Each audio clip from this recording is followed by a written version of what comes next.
ইনকিলাব মঞ্চের মুখপাত্র জুলাই বিপ্লবী শহীদ শরীফ ওসমান হাদির রুহের মাগফিরাত কামনায় আজ বাদ জুমা জাতীয় মসজিদ বায়তুল মোকাররম সহ দেশের সকল মসজিদে বিশেষ দোয়া ও মোনাজাতের আয়োজন করা হয়।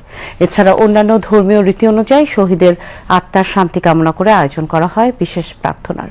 বিস্তারিত মিম আক্তারের প্রতিবেদনে।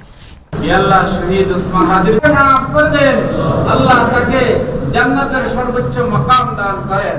ইনকিলাব মঞ্চের মুখপাত্র শহীদ শরীফ ওসমান হাদির আত্মার মাগফিরাত কামনায় শুক্রবার সারা দেশে বিশেষ দোয়া ও মোনাজাত আয়োজনের অনুরোধ জানায় ধর্ম বিষয়ক মন্ত্রণালয়।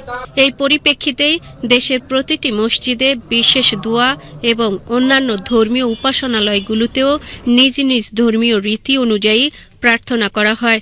ইসলামিক ফাউন্ডেশন, সেই সাথে হিন্দু ধর্মীয় কল্যাণ ট্রাস্ট, বৌদ্ধ ধর্মীয় কল্যাণ ট্রাস্ট, খ্রিস্টান ধর্মীয় কল্যাণ ট্রাস্ট এ বিষয়ে প্রয়োজনীয় ব্যবস্থা নেয়।